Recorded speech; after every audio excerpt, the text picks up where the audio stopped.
프랑스의 정치가요 역사가이며 또한 정치 사상가였던 19세기 중반의 알렉시 토크빌이 저술한 미국의 민주주의라는 이 책은 오늘날까지도 중요한 연구 자료로 쓰일 만큼 매우 큰 무게를 지닌 그러한 고전의 책입니다. 앤텔럭밸리의 목회자인 셰인 아이들만 목사는 오늘날 우리 사회에서 사라져버린 듯한 하나님의 공의, 하나님의 선하심, 이 같은 말씀에 대해 설교하던 가운데 바로 이 토크빌의 책을 인용하면서 이 같은 말을 남겼습니다. 나는 미국의 위대함이 어디서부터 오는 것인지를 찾아내기 위해 미국 전역을 살펴보았다. 비옥한 들판과 끝없는 대초원, 항구와 해안선, 그리고 금광과 광대한 세계 무역에서 찾아보려 했지만 그곳에서는 나는 답을 찾을 수 없었다. 그러던 어느 날 공의로 불타오르는 미국의 교회들과 설교 강단을 보게 되었을 때에, 그리고 그 설교 강단에서 선포된 하나님의 공의로우심과 선포하심에 대한 그 하나님의 말씀이 성도들의 마음 가운데 새겨지고 또한 그들의 삶 가운데서 실천되어서 사라지게 되었을 때에 그들 가운데서 하나님의 나라가 임하는 모습을 보면서 마침내 나는 미국의 성공의 비밀을 알게 되었다.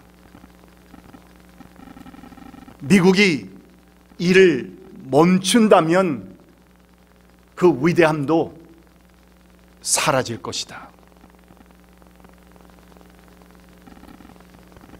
여러분, 미국이 이를 멈춘다면 하나님의 설교 강단에서 하나님의 공의와 선하심이 선포되는 것이 멈춰진다면, 또한 믿는 성도들의 마음속에 그 말씀이 새겨지고 그들의 삶 가운데서 하나님의 공의로우심과 하나님의 선하심이 실현되어져서 하나님의 나라가 그 가운데 임하시는 모습들이 멈춰버린다면 미국의 위대함도 사라져버릴 것이다.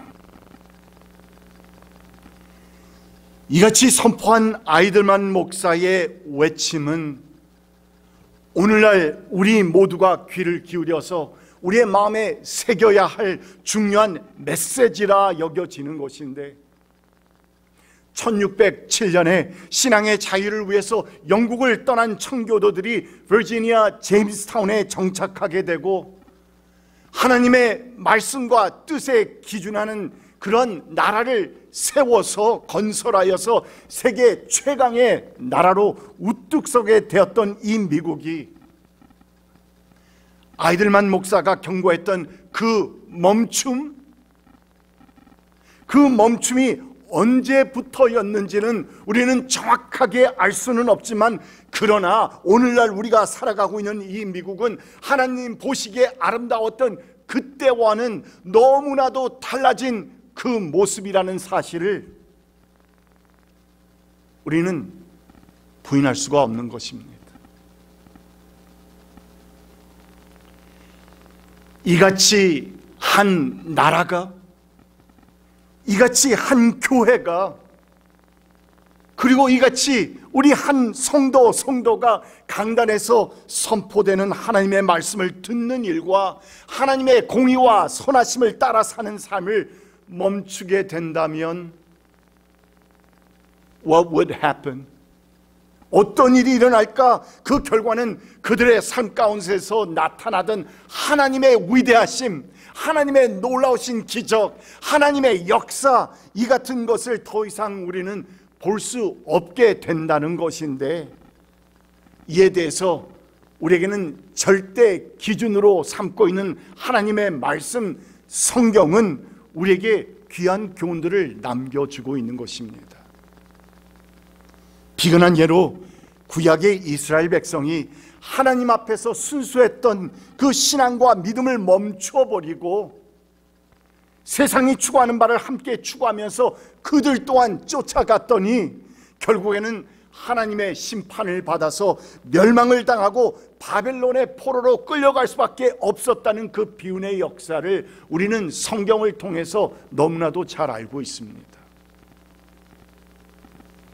또한 오늘 말씀에 등장하는 아시리아의 니느웨 역시 이 같은 이스라엘의 전철을 밟아서 똑같은 심판과 멸망의 길로 달려가는 비극의 이야기를 보여주고 있다는 것입니다. 오늘 말씀 나움 선지서에서 등장하는 이 아시리아 제국과 그 막강한 수도 니느웨, 그 니느웨는 당시 다의 추종을 불허하는 초강대국이 되었지만 하나님 앞에서 너무나도 악한 그러한 행동을 일삼았기에 결국에는 심판을 받고 멸망당할 수밖에 없었다고 하는 무섭고도 슬픈 내용의 이야기가 계속해서 전개되고 있는 그런 말씀의 내용입니다. 그런 가운데서 우리는 오늘 말씀을 통해 니느웨가 왜 그같이 멸망당하게 되었을까 하는 이 세 가지의 큰 이유를 우리는 오늘 말씀 가운데서 찾아볼 수 있는 것인데, 이 세 가지 요소는 오늘날 우리 성도들에게도 늘 똑같은 실수와 잘못을 범하게 만드는 신앙생활의 위험 요소들이기 때문에 우리는 우리의 신앙을 돌아보고 이 말씀을 살펴보는 가운데서 우리 주님 앞으로 더욱더 앞으로 나아갈 수 있는 은혜와 축복의 시간이 되기를 바라는 것입니다. 그리고 오늘 말씀에서 발견하는 신앙생활의 첫 번째 위험 요소는 교만으로 인해서, because of their pride, 교만으로 인해서 과거의 역사를 보면서도 깨닫지 못하는, 그래서 영적으로 소경이 되어버리는 위험이라는 것입니다. 니느웨는 난공불락의 요새같이 보였던 성입니다. 신의 도움이 없이도 그 스스로를 지킬 수 있다고 자만해도 될 만큼 정말 모든 요소들을 다 갖추고 있었던 도시였던 것인데, 그들의 강력한 군사력만으로도 적들로 하여금 벌벌 떨게 만들 정도였다고 하니 어느 정도 짐작이 갑니다. 뿐만 아니라 니느웨 성은 티그리스 강을 바로 앞에 두고 있어서 아주 천연적인 난공불락의 요새를 이루고 있었던 도시였는데, 아무리 강한 군사들이 쳐들어온다 할지라도 니느웨를 점령하기란 사실상 impossible, 사실상 거의 불가능같이 보였다는 것입니다. 그랬기 때문에 니느웨 사람들은 자신들은 그 어떤 나라로부터도 침략받지 않을 것이고, 또한 행여나 그런 일이 일어난다 할지라도 우리는 그들을 능히 격퇴할 수 있다고 하는 넘쳐나는 자만심이 자연스레 그들 속에는 흐르고 있었던 것입니다.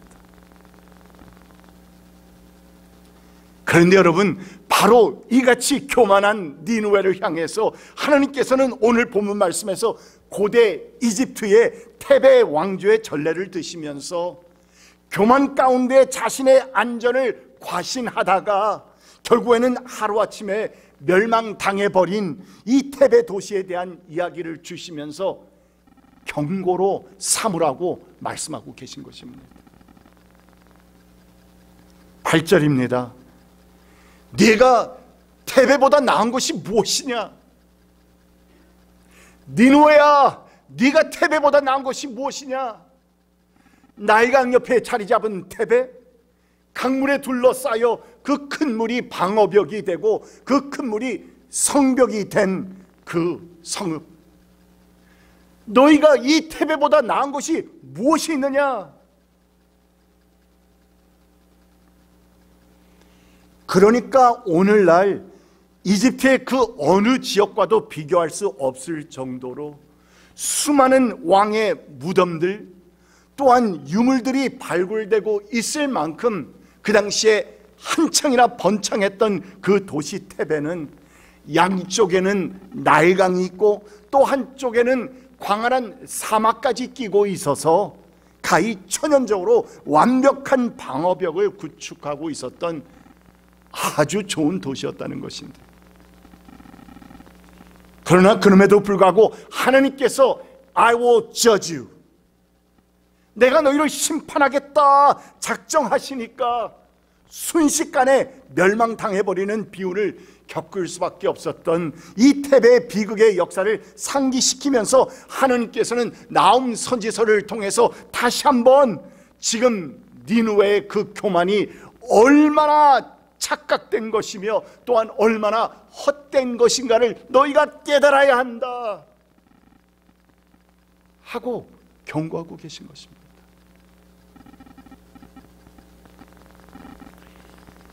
테베는 이렇게 니느웨보다도 훨씬 더 천연적인 난공불락의 성이었음에도 불구하고 하나님께서 심판하시면 멸망당할 수밖에 없었는데, Are you better than thieves? 테베가 영어로는 thief입니다. 그래서 Are you better than thieves? 네가 테베보다 나은 것이 무엇이냐 하시면서 결국 테베보다 나을 수밖에 없는 니느웨 역시 너희들의 교만과 자만으로 인해서 결국에는 멸망당하게 될 것임을 오늘 말씀은 선언하고 있는 것입니다. 13절 말씀을 보십시오. 내 군인들을 보아라. 그들은 모두 무엇이다? 여자들이다. 무엇을 말하고 있는 겁니까? 오합지졸이라는 말입니다. 힘을 쓸 수 없다는 말입니다. 군인들을 보아라. 그들은 모두 여자들이다. 밀어닥치는 대적들 앞에서 내 땅의 성문들은 모두 열리고 빗장한 불에 타버렸다. 너희 수비대가 메뚜기 떼처럼 많고 너희 관리들이 느치처럼 많아도 추울 때는 울타리에 붙어 있다가 해가 떠오르면 날아가고 마는 메뚜기 떼처럼 어디론가 멀리 날아가고 말 것이다. 너희들이 지금 자랑하고 너희들이 지금 자부하고 있는 그 막강한 군사력, 너희들의 눈에는 그렇게 강하게 보인다 할지라도 내가 너희들을 심판하겠다고 하는 그 날에는 그들이 어디에 있는지 모를 만큼 그들은 사라져 없어져 버릴 것이라는 말입니다. 그래서 하나님의 심판의 때가 오면 그 수많은 군대가 다 헛것이라는 말씀인 것인데, 우리가 우리의 과거를 돌아보는 이유는 그 과거의 잘잘못의 전례로부터 교훈, 인생의 교훈을 얻어서 더욱더 하나님 앞에서 올바로 설 수 있도록 하기 위함 때문 아니겠습니까? 그런데 참으로 슬프고도 안타까운 것은 오늘날 너무나도 많은 사람들이 이 니느웨처럼 자신의 재산이나 지위나 또는 지식, 온갖 모든 것으로 이 세상의 것들로 교만함으로 인해서 눈이 어두워지고 더 이상 보아야 할 것을 보지 못한다는 것이고, 또한 그래서 하나님의 경고의 메시지를 깨닫지 못하게 되어서 결국에는 하나님의 진노하심과 심판을 피할 수 없게 된다는 것입니다. 그러므로 우리는 테베와 니느웨의 역사의 교훈을 우리에게 새겨주시는 이 말씀을 듣고 귀를 열고 눈을 열고 우리의 마음을 열어서 하나님을 바라보아야 하는 것입니다. 여러분, 나는 오늘 살아가면서 무엇을 의지하며 살고 있습니까? 내게 주어진 강력한 군사력입니까? 엄청난 부의 축적입니까? 도대체 내가 믿는 것은 무엇입니까? 무엇을 그렇게 꼭 붙잡고 있습니까? 내가 붙잡고 있는 그것이 우리 주님 아니라면 오늘 이 말씀은 바로 나를 위한 것입니다.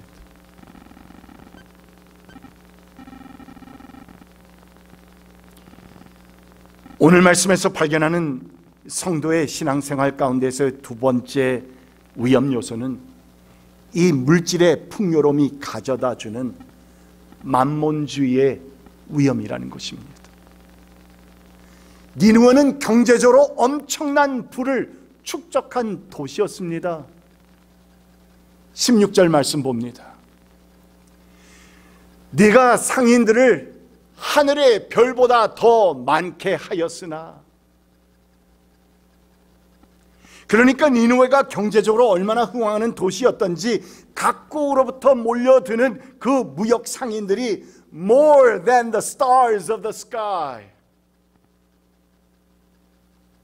하늘의 별보다도 훨씬 더 많게 있었다, 그 정도였다고 표현하고 있는 것인데, 이렇게 니느웨는 그 당시 사람들이 가장 중요하다 믿었던 두 가지, 그것이 무엇입니까? 그 두 가지의 행복 요소들을 확실하게 갖추고 있었다는 것인데, 그들을 침략자로부터 안전하게 보호해줄 수 있는 난공불락의 성, 막강한 군사력, 그러니까 힘 아닙니까?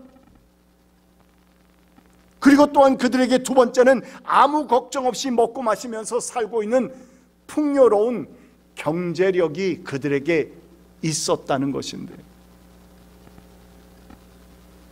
그래서 이 같은 니느웨 사람들에게 있어서는 하나님을 의지하며 사는 신앙, 하나님을 의지하며 사는 믿음, 이 같은 것은 그들에게는 전혀 저 멀리 있는 딴 세상의 것으로 여길 수밖에 없는 그런 사람들이었다는 것입니다. 내게 하나님이 왜 필요해? 내가 이 세상에서 필요한 모든 것이 다 내게 있는데. 그러기에 우리는 말씀, 선포되는 말씀들을 통해서 하나님께서 우리의 삶 가운데에 보내주시는 인생의 역경과 어려움들, 이것은 축복의 역풍이라고 말하지 않습니까? 우리로 하여금 하나님을 멀리하고 하나님으로부터 멀어지고 있는 우리를 붙잡으시기 위해서, 그러지 않고서는 우리는 마음을 돌리지 않기에, 그래서 하나님께서는 우리 인생에서 그 같은 어려움들을 통해서 다시 한번 우리로 하여금 하나님을 꼭 붙잡고 하나님을 바라보며 살도록 만들어 주신다는 것 아닙니까?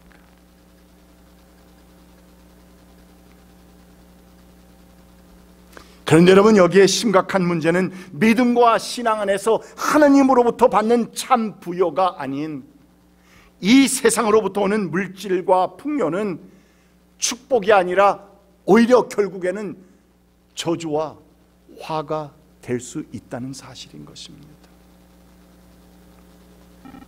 이에 대해 한 성경학자는 말하기를, 이 세상이 주는 물질의 풍요로움과 넘치는 부는, 그 부는 살아 움직이는 어떤 힘을 갖고 있는데, 그 힘은 우리로 하여금 우리의 영혼을 압류시켜서 마비시키고 하나님을 배반하고 멀어지게 만드는 악한 힘이 그 안에 있습니다.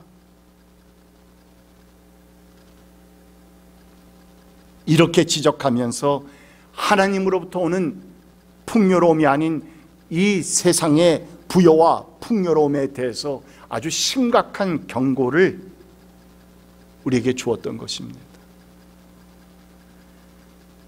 그래서 예수님께서도 이 세상으로부터 오는 재물에 대해서 그 짧은 사역을 하시는 가운데서도 아주 신랄할 정도로 비난을 가하셨는데, 부자가 천국에 들어가는 것은 낙타가 바늘 귀에 들어가는 것보다 어렵다고 말씀하신 것 우리 기억하지 않습니까?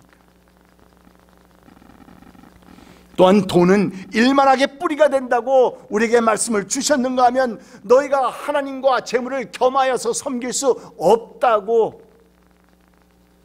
경고하신 것도 우리 주님의 말씀입니다. 이 세상을 사랑하는 우리들에게 물질이라고 하는 우상을 하나님보다 더 의지하는 만몬주의 사상의 위험성을 잊지 말라는 것입니다.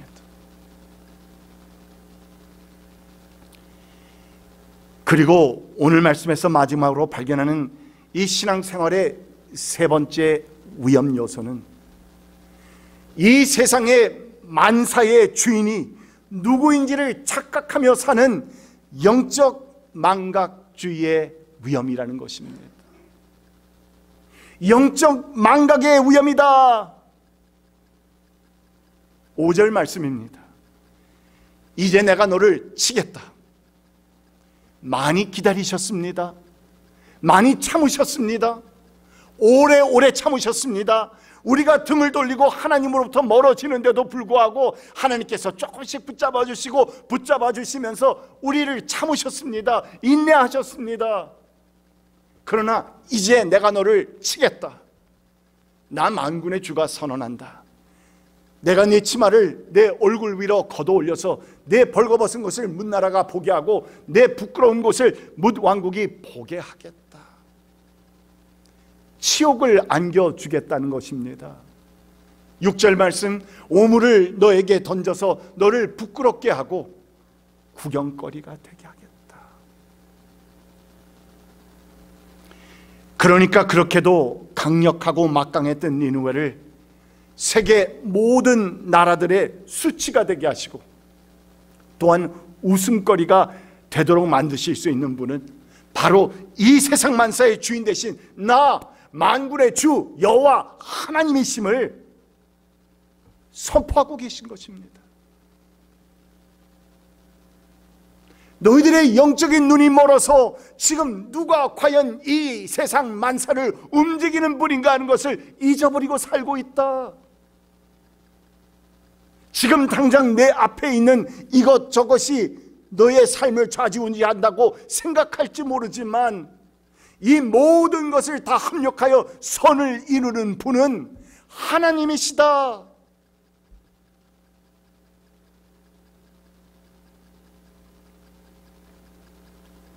니느웨 성이 아무리 난공불락과도 같은 완벽한 성이라 할지라도 이제 내가 너를 치겠다 하고 선언하신 하나님의 심판의 명령을 이행하기 위해서 니느웨를 치려고 달려오는 바벨론과 메대 제국의 군대에게는 어떤 일이 일어나느냐?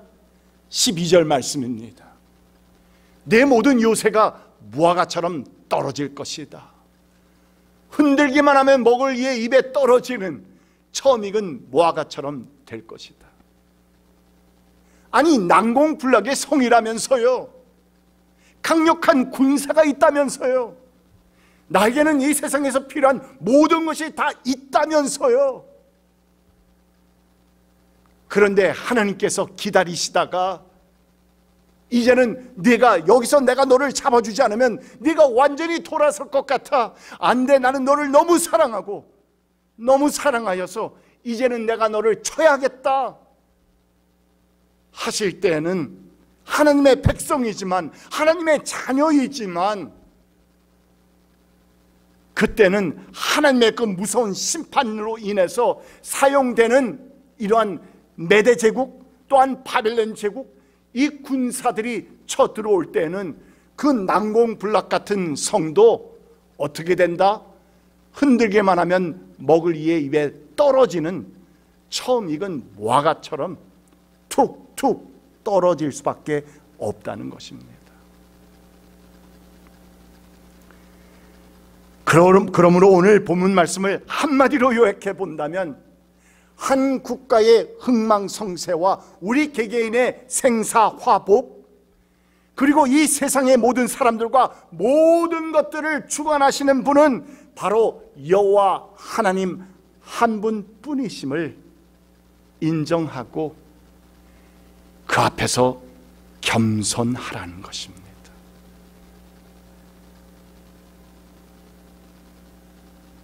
우리 가진 것으로 너무 뽐내지 말라는 말입니다. 이솝의 우화 가운데 흥미롭게도 그리스 신화에 대한 한 이야기가 있습니다.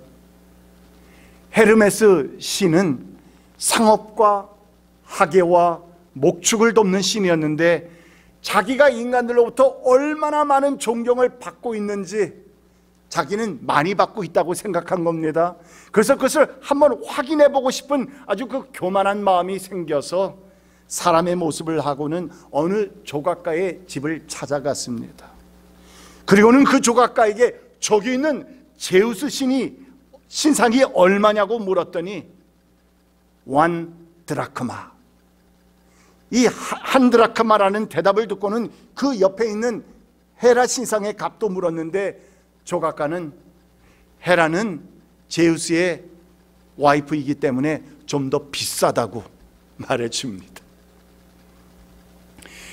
그때 저 한쪽 구석을 보니까 자신의 조각상도 있는 것을 발견하고는 아주 당당하고 자신만만하게 그것이 얼마냐고 물었다는 것인데, 그러자 조각가는 만약에 선생님이 제우스 신상과 헤라 신상을 둘 다 함께 사가신다면 저것은 그냥 덤으로 드리겠습니다 하고 대답해 주었다는 이야기입니다. 여러분, 결국 다른 사람의 덤밖에 되지 않는 연약하고도 미미한 존재이면서도 제우스나 헤라보다 나는 결코 덜하지 않을 것이라고 스스로를 높이 평가했던 헤르메스의 그 교만, 이렇게 교만은 우리의 눈과 생각과 마음과 상식을 멀게 만드는 아주 요상한 힘이 있다는 말입니다. 그렇다면 우리의 신앙생활에 가장 위험한 요소는 결국 무엇입니까? 교만입니다. 하나님 앞에서 겸손하지 않는 것입니다. 과거의 역사를 보면서도 깨닫지 못하는 영적 소경의 위험도 결국 무엇에서 오는 것이다? 교만에서 오는 것입니다. 또한 나의 풍요한 재물이 하나님을 대신할 수 있다 하는 이 만몬주의 역시 어디에서 근거하고 있다? 바로 교만입니다. 또한 이 세상의 만사의 주인이 누구이신지를 착각하는 영적 망각의 위험 또한 결국에는 내가 내 인생을 좌우하고 있다고 하는 헛된 교만에서 오고 있는 것입니다. 그러므로 베드로 사도가 5장 말씀에서 모두가 서로 겸손의 옷을 입으십시오. 하나님께서는 교만한 자를 물리치시고 겸손한 사람에게 은혜를 베푸십니다 하고 말씀하신 것과 같이 우리를 하나님으로부터 멀어지게 만드는 신앙의 위험 요소들을 멀리하면서 하나님 앞에서나 사람들 앞에서 참 겸손의 모습을 보이면서 살아가시는 한 분 한 분 되시기를 주님의 이름으로 축복합니다. 기도합시다. 존귀하신 우리 주님, 감사드립니다. 하나님께서는 교만한 자를 물리치시고 겸손한 사람에게 은혜를 베풀어 주신다고 하셨고, 오 주님, 오늘은 이 남서의 말씀을 통해서 신앙생활의 3가지 위험 요소에 대한 말씀을 묵상했는데 결국에는 바로 그것이 교만임을 알게 되었습니다. 오 주님, 하나님 앞에서나 사람 앞에서 늘 참 겸손의 모습을 보이며 사는 우리 한 사람 한 사람 될 수 있도록 인도하여 주시옵소서. 감사드리며 예수 그리스도의 이름으로 간절히 기도드립니다. 아멘.